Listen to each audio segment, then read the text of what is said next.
आपके माध्यम से केजरीवाल जी से कहना चाहूंगी कि दिल्ली की जनता के साथ ये चुनावी छलावे बंद करिए। पंजाब की बहनें अभी भी तरस रही हैं। पंजाब में भी यही सेम इन्होंने घोषणा करी थी कि महिलाओं के खाते में पैसे जाएंगे।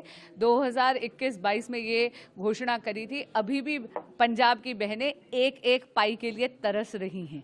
1 रुपया भी नहीं आया उनके अकाउंट में।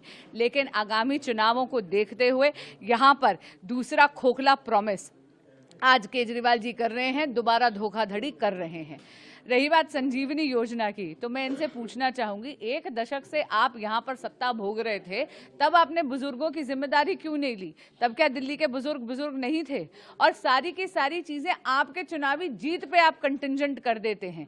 मैं पूछना चाहती हूँ कि अभी तो दिल्ली हाईकोर्ट ने भी आपसे सवाल पूछ लिया कि आप यहाँ पर आयुष्मान भारत को लागू क्यों नहीं होने दे रहे हैं। 11 दिसंबर को हाईकोर्ट में डेट थी, इनके वकीलों ने रिप्लाई तक नहीं फाइल करा क्योंकि केजरीवाल जी के पास कोई जवाब ही नहीं है।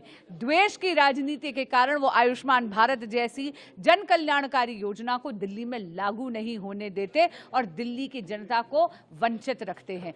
मैं आपके माध्यम से कहना चाहूंगी, दिल्ली की जनता को लीडरशिप चाहिए, ये पॉलिटिकल थिएट्रिक्स नहीं चाहिए, खोखले वादे नहीं चाहिए, चुनावी जुमले नहीं चाहिए। आम आदमी पार्टी के बहाने नहीं, बदलाव चाहिए। दिल्ली में भाजपा की सरकार चाहिए। मेरा नाम शिप्रा गेरा है। मैं रानी सुरेंद्र की पोती हूँ। उनके बेटे लल्ला बाबू और विष्णु कुमार जी की बेटी। हम 5 बेटियां हैं, हमारे कोई भाई नहीं था, तो मेरे पापा ने मुझे यहाँ बुला रखा था कि उनकी केयर टेक के लिए। तो ये प्रॉपर्टी का जहाँ एजुकेशन का काम चल रहा है, पढ़ाई का काम चल रहा है, कैसी प्रॉपर्टी थी, क्या था इस प्रॉपर्टी में? ये एक तरीके से खेत था हमारा और यहाँ पे फार्मिंग होती थी चारों तरफ। ये बाबरी कुआं था, कुएं के अंदर रूम्स बने हुए थे। उसमें ये लोग आते थे, पापा लोग, जैसे खेती बाड़ी हो रही है तो सब लोग मतलब फार्मिंग वगैरह कैसे होती थी देखने के लिए यहाँ रेस्ट करने बैठ जाते थे। अच्छा, ये जो पूरा एरिया था, ये फिर आपने सेल आउट किया था कि कैसे ये पूरा एरिया था? ये मेरे फादर ने किया था और मतलब अब एक्चुअली मैं बहुत छोटी थी, मेरे चाइल्डहुड पे ही हुआ है सेल आउट। तो पापा ने खेत बेचा था, बावड़ी कुआं नहीं बेचा था। नहीं बेचा था। तो फिर उसको लेके अब ऐसी थी प्रॉपर्टी छोड़ी भी? नहीं, ये प्रॉपर्टी हमने वैसे बदायूं के अनेजा जी हैं उनको सेल की थी। अब उन्होंने इसको प्लॉटिंग करके मोहम्मदस में सेल करी है, कैसा करा है ये मुझे नॉलेज में नहीं है। फिलहाल आपने बाबरी से? हमने विद खेत, हाँ नहीं, हमने बाबरी सेल नहीं करी। अच्छा, तो सहसपुर बिलारी हाउस से क्या कनेक्शन है इसको? सहसपुर बिलारी हाउस हमारा मेन हाउस है। वहाँ ये जो सीकरी गेट पे जो बना है हमारा घर, वो उसका गेस्ट हाउस था। वहाँ पे भी वो भी घर है हमारा, सहसपुर में भी घर है हमारा। तो फिलहाल आप क्या प्रॉपर्टी आपकी देखिए, हम 5 बहनें हैं। यदि हम सबको मिल जाती है हमारी दादी की एक मेमोरेबल चीज, तो हम इसे प्राउडली रखेंगे, इसको मेंटेन कराएंगे। और यदि गवर्नमेंट इसको वो हिस्टोरिकल प्लेस बनाना चाहते हैं तो वी आर एग्री। अच्छा लग रहा है, बहुत बहुत प्राउड फील हो रहा है। बहुत अच्छा लग रहा है कि एक चीज जिसका नामो निशान खत्म कर दिया गया था वो रिबिल्ट होके आ गई है हमारे पास। हिस्ट्री की बात करें तो क्या है, कितने पुराना ये बाबरी थी, किस ईयर के लिए ये डेवलप हुई होगी, जैसे अपने आप? ये सन 18 मतलब ये तो बहुत पुराने टाइम की है। ये सेल आउट 95 के बाद ही हुई है प्रॉपर्टी। आप भी आते होंगे तो उसके बाद बेचने की बात तो हम नहीं आए। पहले? हाँ बिल्कुल, मैं आपको बता रही हूँ ना, मेरा चाइल्डहुड हम लोग यहाँ पिकनिक मनाने आते थे, मेरे रिलेटिव्स आते थे, वो भी यहाँ एंजॉय करने आते। ये बहुत अच्छी जगह थी देखने लायक। चतुर्थ पर्याय की जो सुभद्रा की किस्ती देने वाले थे, हमारी जैसे बंडा हिल्स जैसे ट्राइब्स और ऐसे कुछ पंचायत में हम लोग थोड़े कम एप्लीकेशन आए हैं, इसलिए उसको चेक करने की बारी में हमने सोचे थे। तो अभी मुझे लगती है जो गांव-गांव में आंगनबाड़ी वर्कर्स, आरआईज, तहसीलदार और ब्लॉक के जो सुभद्रा समिति वो घूम रही है।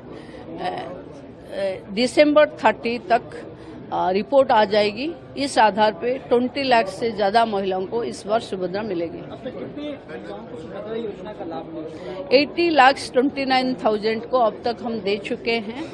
ऐसे हमारे पास अभी जैसे काल से 75% का वेरिफिकेशन हो गया। हम लोग सोचते हैं कि लास्ट कोई हिताधिकारी बच ना जाए, इसलिए हमने दोबारा फिर जिसको रिजेक्ट किया है, जो ऑप्ट आउट किए हैं, सबको भी दोबारा हम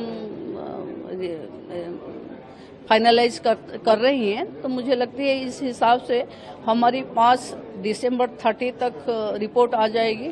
जनवरी के महीने में ही सुभद्रा देंगे। मैम, सीएम डिमांड की है सेंटर के सामने 10,000 crore for tourism department. You are the ministers. What is your So I am proud that my CM has demanded 10,000 crores for the development of tourism in Odisha. Odisha has very potential field. Odisha has the seashore. Odisha has the dense forest. Odisha has the pristine coastline. Odisha has the primitive tribes. तो 10,000 तो primary है।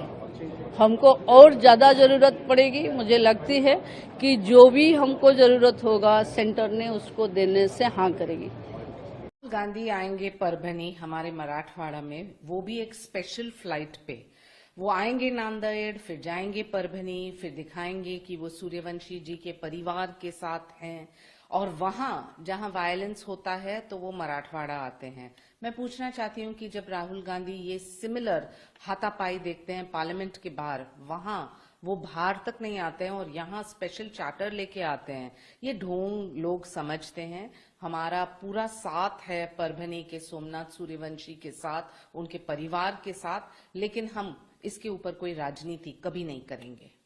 धक्का मुक्की हुई उसके बारे में लोकसभा के जो बाहर का हमारा गेट है जहाँ से हम लोग रोज आते हैं, वहाँ पे आप देख सकते हो कि कांग्रेस और भाजपा के बीच में वहाँ पे काफी इशू संविधान मतलब संविधान के चर्चा को लेके हुई है।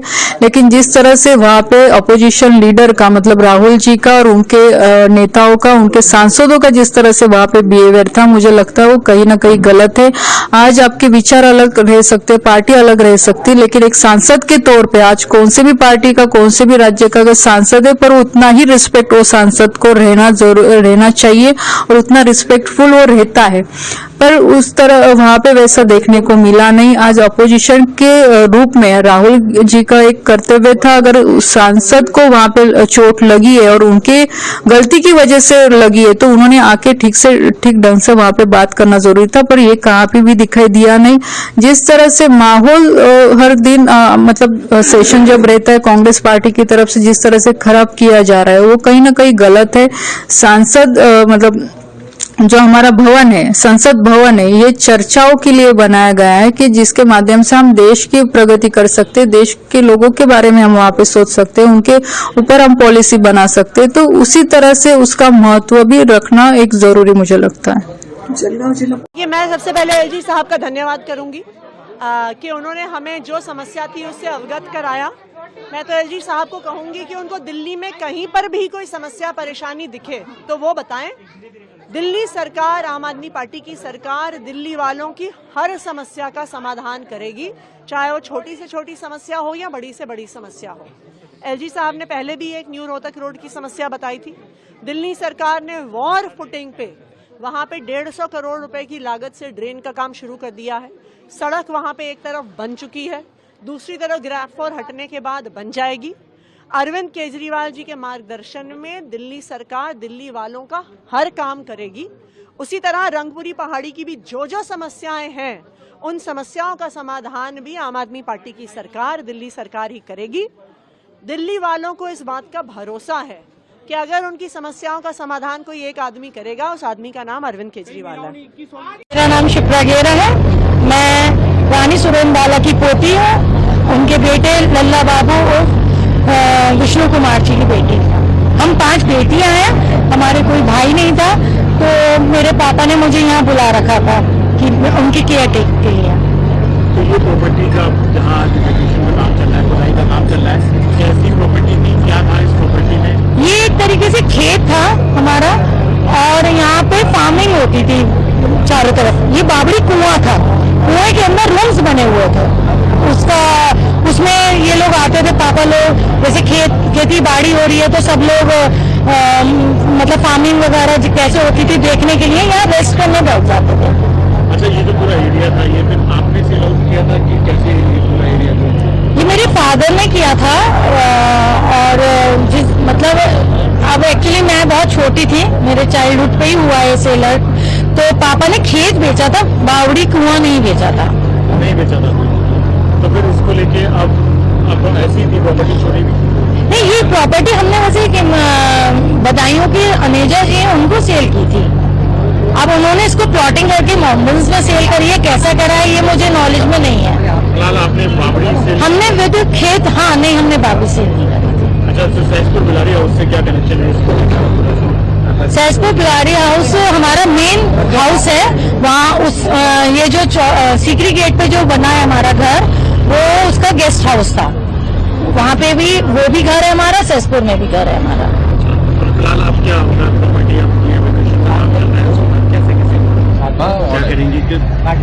देखिए, हम 5 बहनें हैं, यदि हम सबको मिल जाती है हमारी दादी की एक मेमोरेबल चीज, तो हम इसे प्राउडली रखेंगे, इसको मेंटेन कराएंगे। और यदि गवर्नमेंट इसको वो हिस्टोरिकल प्लेस बनाना चाहते हैं तो वी आर एग्री। अच्छा लग रहा है, बहुत बहुत प्राउड फील हो रहा है, बहुत अच्छा लग रहा है कि एक चीज जिसका नामो निशान खत्म कर दिया गया था वो रिबिल्ट होके आ गई है हमारे पास। हिस्ट्री की बात करें तो क्या है, आपने कितनी पुराना ये बाबड़ी थी, किस ईयर की में ये डेवलप हुई होगी, जैसे अपने आप? ये सन 18 मतलब ये तो बहुत पुराने टाइम की है। ये सेल आउट 95 के बाद ही हुई है प्रॉपर्टी। आप भी यहाँ आते होंगे तो उसके बाद बेचने की बात तो हम नहीं आए। पहले हाँ बिल्कुल, मैं आपको बता रही हूँ ना, मेरा चाइल्डहुड हम लोग यहाँ पिकनिक मनाने आते थे, मेरे रिलेटिव्स आते थे, वो भी यहाँ एंजॉय करने आते। ये बहुत अच्छी जगह थी, देखने लायक। मैं तो यही कहूंगा कि आज मेरी जो बातचीत हुई, अभी भी मुकेश राजपूत जी के यहाँ सूजन है और वो महसूस अच्छे नहीं कर रहे हैं, लेकिन डॉक्टर जैसा निर्णय लेगा। प्रताप सारंगी जी की दूसरी है, वो चक्कर उक्कर आने लगता है। लेकिन उससे ज्यादा हुआ कि लेटे लेटे मैंने उस दिन की घटना, उस पर उन्होंने कहा कि राहुल गांधी मुझ पर व्यवहार ऐसा किए प्रताप सारंगी जी ने जैसे कोई बाउंसर करता हो, और वो हैं भी ब्लू बेल्ट और ब्लैक बेल्ट क्या क्या हैं, और वो रहते भी हैं इसी पोजीशन में। लगता है कि अरे भाई आप ब्लू बेल्ट हैं, बाउंसर हैं, बाउंसर मैं कहता नहीं, लेकिन बाउंसर की तरह अटैक किए, ऐसा इन लोगों का कहना था। ये शर्मसार करने वाली है। आप एलओपी हैं, आप बाउंसर नहीं हैं, आप ब्लैक बेल्ट का और ब्लू बेल्ट का ट्रेनिंग लिए हुए हैं, ये अच्छी बात है सेल्फ डिफेंस के लिए, लेकिन ये 70 साल के बूढ़े पर, सांसद पर, लोकतंत्र पर ये शर्मसार करने वाली घटना है। वो गए थे मनसा से, लेकिन वो तो राजा मिजाज के हैं। वो तो गए थे कि कोई मुझे गाली देगा, कोई धक्का देगा, रास्ता बगल से जानबूझ करके झगड़ा मोल लेने गए थे, और ये उचित नहीं था। इनकी जान चली जाती, भगवान ने बचा लिया, यही भी कहो। ये तो डॉक्टर बताएंगे, अभी फीलिंग ठीक नहीं है। खास करके दोनों से मेरी बात हुई, एक का सूजन है पीछे मुकेश राजपूत जी का, और प्रताप सारंगी जी खड़े होते हैं तो चक्कर आने की घटना। एक भी शब्द नहीं बोला गया कि गलती हो गई, क्या जो भी हो बोला है। कांग्रेस पार्टी ने, मैंने पहले भी कहा है, कांग्रेस पार्टी ने इस मंशा के साथ उस द्वार में प्रवेश किया था। उस द्वार पर, मकर द्वार पर प्रदर्शन इसके पहले कांग्रेस पार्टी के लोग रोज करते थे, हम लोग भी जाते थे संसद में, लेकिन उसका किनारे से एक पाथवे बना हुआ, उसको पकड़ के चले जाते थे। जब एनडीए के लोग प्रदर्शन वहां कर रहे थे, उसी द्वार से घुसने का प्रयास करना, यही उनकी नीयत बताती है कि वो धक्का मुक्की करने के उद्देश्य से ही गए थे। आप लोग अम्बेडकर विरोधी है, तेजस्वी यादव कह रहे हैं। अम्बेडकर विरोधी, अम्बेडकर को क्या पता है कांग्रेस पार्टी को? कांग्रेस पार्टी ने क्या अम्बेडकर के नाम पर किया है? पंडित जवाहरलाल नेहरू से आज तक कांग्रेस पार्टी ने अम्बेडकर का अपमान किया है। अम्बेडकर को अगर सम्मान, डॉक्टर भीमराव अम्बेडकर को सम्मान अगर किसी ने दिया तो भारतीय जनता पार्टी की सरकार ने दिया। उनको भारत रत्न की उपाधि किसने दी? दिया क्या कांग्रेस पार्टी ने किसी को? तो इसलिए ये सब बात नहीं। कांग्रेस पार्टी देती थी इंदिरा गांधी को भारत रत्न, तो ये उनका काम है। उन्होंने क्या किया? आरक्षण का विरोध किया उन्होंने। आज संविधान का किताब घूम रहे हैं। संविधान का ज्ञान भी नहीं है कि संविधान में क्या प्रावधान है। पंडित जवाहरलाल नेहरू तो ऑन रिकॉर्ड संविधान सभा में देश में 1952 में जब पहला चुनाव हुआ उसके पहले आरक्षण का विरोध किया था पंडित जवाहरलाल नेहरू। युवराज है, पहले क्यों नहीं? उनसे बड़ा निकम्मा उप मुख्यमंत्री आज तक किसी ने नहीं देखा होगा। वो कहते हैं आरजेडी के लोग जो हैं पेपर लीक कराते हैं, पकड़ो, हम पकड़ेंगे, सबूत दिखाओ और पकड़ो, जेल में डालो। सीबीआई, ईडी, इनकम टैक्स, तुम्हारी जांच एजेंसियां पकड़ो, कौन रोका वहां? कोई उपलब्धि है क्या इनकी? बेकार का ही बन गए। इनको तो सम्राटी चौधरी जब स्पीकर थे तो बोलते थे, क्या बोलते थे? व्याकुल मत होइए।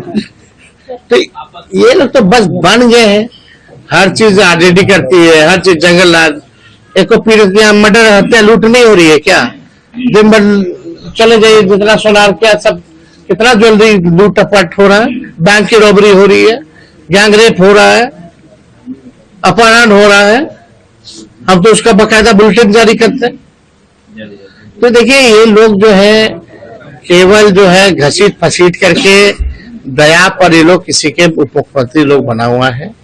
इसमें ना कोई क्वालिटी है उप मुख्यमंत्री बनने की, और ये लोग जो है बिहार का ही नुकसान करना है। मैं एक बिहारी व्यक्ति जो बिहार में जन्मे हूँ, बिहार की चिंता करते हूँ और बिहार यूपी के विकास के लिए लगातार नड्डा जी का सहयोग पूरे देश को मिल रहा है। और आज केजरीवाल ज्यादा चिंतित हैं कि बांग्लादेशी को कैसे स्थापित करें, रोहिंग्या को कैसे स्थापित करें। और पूर्वांचल के लोगों को पता है कि जब कोरोना का समय था, कष्ट का समय था, विपत्ति का समय था, तो कैसे केजरीवाल की सरकार ने भगाने का काम किया था। वो कह रहे हैं कि पूर्वांचलियों को हमने न्याय दिया है, टिकट ज्यादा दी है अरविंद केजरीवाल। देखिए ये सिर्फ प्रोपगंडा है। बिहार के लोगों को और उत्तर प्रदेश के लोगों को एहसास है कैसे बस में और ट्रेन में भर भर के बिहार लौटना पड़ा था। ऑपोजिशन लीडर लगातार इसको लेकर सवाल उठा रहे हैं और कह रहे हैं कि ये अलविदा यात्रा और 2 अरब रुपए खर्च हो रहे हैं, इस तरीके के बयान दे रहे हैं। ऐसा है कि अलविदा तो जनता मालिक है, जनता तय करती है किसको अलविदा करना है। जो बोल रहे हैं उनका 2020 में पीक हो गया, अब उससे नीचे ही जाएंगे। लोकसभा का चुनाव का रिजल्ट सामने में, बाय इलेक्शन का रिजल्ट सामने में। पिछली बार 2020 में कुछ कंफ्यूजन के वजह से उनको फायदा मिल गया। उनका अपर लिमिट 25-30 से ज्यादा नहीं है बिहार में। अब बिहार की जनता 2025 में वो बता देगी। त्रिपुरा सुंदरी की धरती पर मां त्रिपुरा सुंदरी को प्रणाम कर मैं मेरी बात की शुरुआत करना चाहता हूं। भाइयों बहनों, आज मैं ब्रू रियांग समझौते के तहत यहां पर एक गांव बसाया गया है, वो गांव को देखकर मैं यहां पर आया हूं। हादू कलाऊ क्षेत्र के अंदर 400 परिवारों को प्रस्तापित किया है। आज मैं सार्वजनिक रूप से कहना चाहता हूं कि मेरे अब तक के जीवन में जिस काम के संतुष्टि मिली है, संतोष मिलता है, आनंद मिलता है, ऐसे कुछ कामों में से ये काम है कि 38,000 ब्रू रियांग का सेटलमेंट भारतीय जनता पार्टी की सरकार ने किया।